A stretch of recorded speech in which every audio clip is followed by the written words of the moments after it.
Olá pessoal, sejam muito bem-vindos à minha casa mais uma vez. Mais uma vez estou aqui pronta para falar com vocês sobre atividades que a gente pode fazer nesse período de quarentena.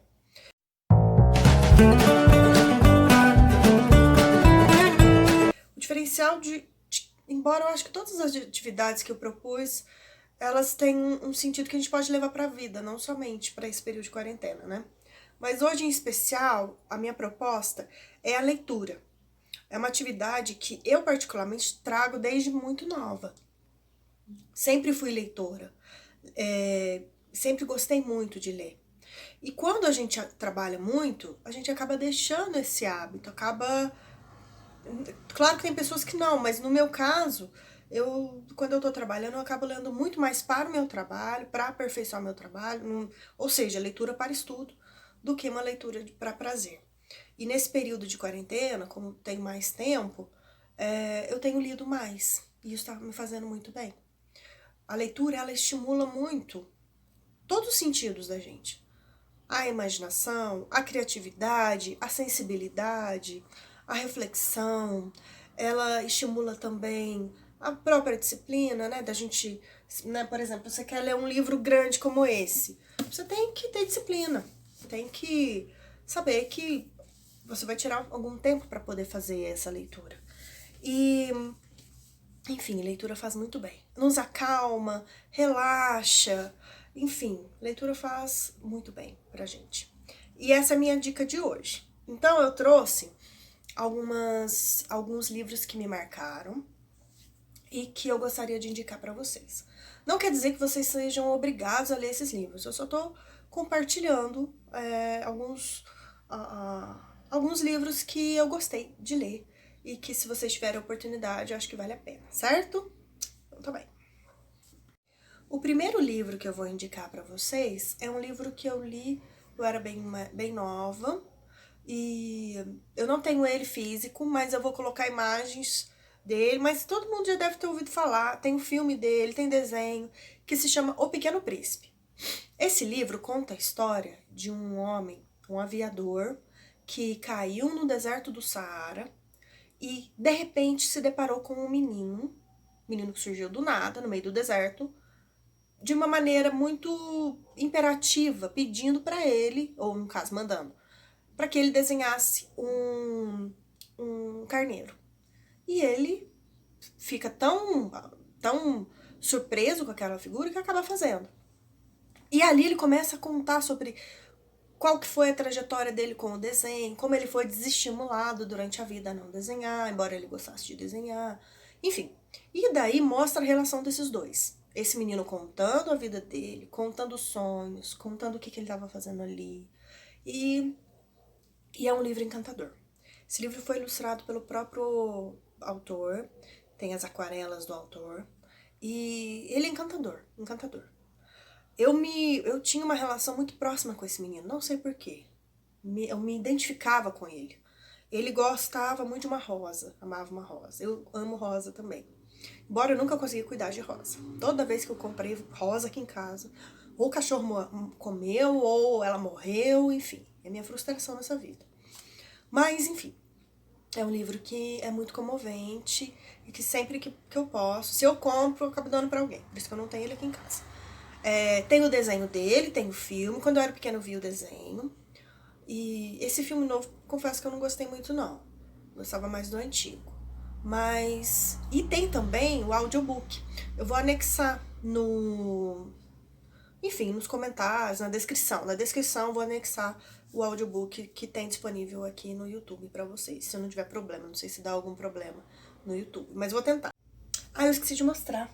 Eu tenho alguns do mesmo autor, que eu gosto desse autor. Gosto de alguns, mas esse eu gosto muito. Que é o Antoine. Esse é o Terra dos Homens.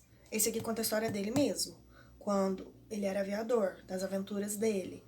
Conta como que foi, que ele chegou a cair também. Tanto que eles até suspeitam que a história do Pequeno Príncipe seja baseada na vida dele. É maravilhoso. A escrita dele é poética e ele faz muita reflexão sobre a humanidade, o que é ser humano, sabe? O que nos humaniza, coisas que nos humanizam. Então é um livro bem bacana. Esse daqui eu ganhei de um amigo, também gosto muito dele, tem até aqui a dedicatória, o Rafa me deu, tenho muito carinho por ele. Bom, vamos para a segunda dica. Minha segunda dica é um livro que eu tô completamente apaixonada. Uma pessoa me indicou lá no... A gente tava fazendo ECOA, e aí o palestrante me indicou esse livro, A Vida Secreta das Árvores. Gente, eu tô com alergia, meu nariz tá coçando. Eu tenho rinite alérgica. Daqui a pouco eu tomo remédio, passa, mas eu vou passar uma vergonhinha aqui, coçando o nariz na frente de vocês. Ele foi escrito pelo Peter Wordleben. Não sei pronunciar, tá? Tô péssima em nomes americanizados. E ele é um livro que eu vou falar pra vocês. Ele tá mexendo comigo profundamente. Sabe o que é paixão? Vocês já sentiram paixão? Eu sinto paixão por esse livro. Eu sinto faltar o ar. Eu fico encantada. Eu fico assim, meu Deus, que coisa maravilhosa. Sabe? Tô assim, boba com ele. Da primeira vez aconteceu, dessa vez também. Aí eu fico... Enfim, maravilhoso. Por que ele é maravilhoso? Porque árvores são um mistério, né? Não são um mistério? Você olha pra árvore, ela lá, você acha que ela tá lá parada, que não faz nada. Gente, para pra pensar. Uma árvore jovem tem 100 anos. E quanta coisa essa árvore viveu. Nossa, enfim. E aí, o que eu descobri nesse livro? Que as árvores são muito parecidas com a gente. Mais complexas, eu acho. Que as árvores, elas se cuidam. Elas não... elas possuem laços de afetos, né? Laços de familiares. A árvore mãe cuida da árvore filha e todas se cuidam. Por exemplo, vou dar um exemplo. Quando uma árvore está doente, se ela está numa floresta, as outras árvores da mesma espécie, elas alimentam essa árvore doente. Embora elas façam isso constantemente. Pelas raízes, elas se comunicam e passam alimentos para essa árvore doente. Outro exemplo, quando uma árvore ela é agredida, por exemplo, tem um bichinho que vai lá e come a folhinha da árvore. É uma agressão contra a árvore. Ela exala um odor que comunica às outras árvores de que isso está acontecendo. Isso dá tempo para as outras árvores produzir uma substância amarga ou com tipo odor ruim para esse animal e vai fazer com que esse animal não queira comer as outras árvores. Olha que coisa impressionante. Além disso, quando uma árvore morre, se ela tem essa rede de comunicação, ela pode continuar a se manter verde. Então pode acontecer de muitas árvores que estão na floresta não estejam vivas, mas devido à rede de comunicação, de alimentação pelas raízes, ela continua a ficar verde. A vida continua fluindo ali de alguma forma. E aí a gente pensa, o que acontece com as árvores solitárias? As árvores solitárias têm muito mais chances de morrer mais cedo, de ficar mais doente. Enfim, é um livro que vale muito a pena. Além dele, tem A Vida Secreta dos Animais, que eu não li ainda, pretendo. E é incrível, vale a pena, espero que vocês possam ler esse livro maravilhoso, tá bem?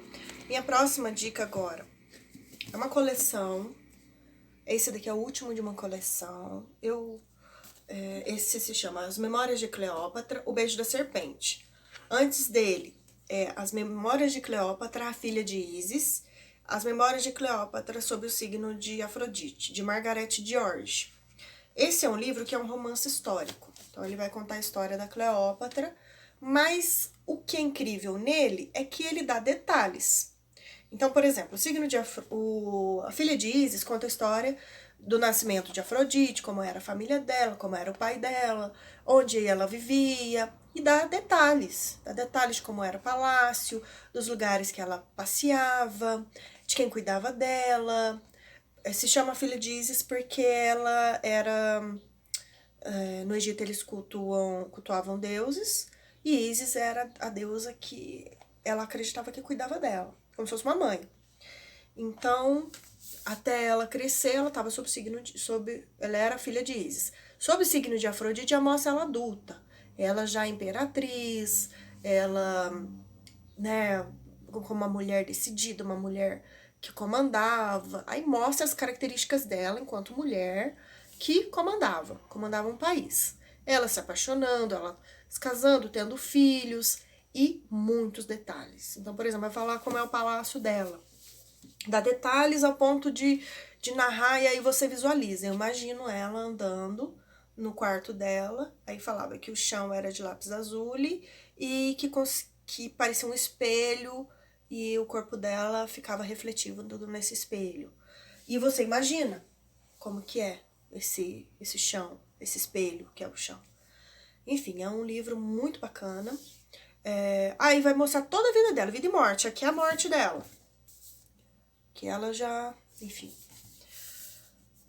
E é uma história de mulheres, né? A gente tem que ler mais sobre a história de mulheres fortes. Refletir, até é uma forma de refletir sobre as nossas histórias. Enfim, é um livro que eu li pela primeira vez, eu tinha 14 anos. Uma professora muito boa, a Valdete, professora de história, me emprestou. E eu me apaixonei. Aí ela lia, comprava o livro, lia e me emprestava. Eu acabei indo para o ensino médio, perdi o contato e não consegui ler o último. Então, depois de adulta que eu fui ler esse último. Gostaria de ter todos? Gostaria. Só não tenho dinheiro para isso. Um dia terei, tá bem? Aí eu vou ter todos. Então, são livros que me marcaram. Eu tenho muitos livros que me marcaram. Muitos livros que eu tenho carinho, que eu gostaria de voltar a ler. E tem livros que me marcaram negativamente. Tem histórias, por exemplo, tem a história do Perfume. Acho que é. Nossa, essa história... Tem um filme, né? Não consegui ver. Porque eu li o livro, então eu não consigo ver o filme. Então, enfim, a leitura faz a gente se identificar, faz a gente refletir sobre o caminho que a gente tá tomando na vida. Tem muitos livros que me fizeram isso, falando, nossa, o que eu tô fazendo na minha vida? Ó, tô parecendo aquela personagem lá, tô fazendo bobagem igual aquela personagem. Aí vocês devem estar se perguntando, mas é muito caro o livro e tal. Tem livros que a gente encontra até na Avon. Tem livros aquelas revistinhas Avon. E eu acredito, tem muitos que viraram até filme. E então acredito que vale a pena. Bom, compartilha comigo quais são os livros que vocês gostaram. Gostaria também de ler. Eu confesso a vocês que eu tô numa onda mais good vibes mesmo. Tô querendo um livro mais alto astral, sabe? Com histórias de superação. Que não sejam tristes, né? A gente tá num período que, nossa senhora, né? Liga a televisão, já tem coisa triste. Vamos ler umas coisas mais bonitinha que mostra pra gente que a gente consegue o mundo, né? A gente consegue. Tendo paciência, a gente consegue as coisas, não é mesmo?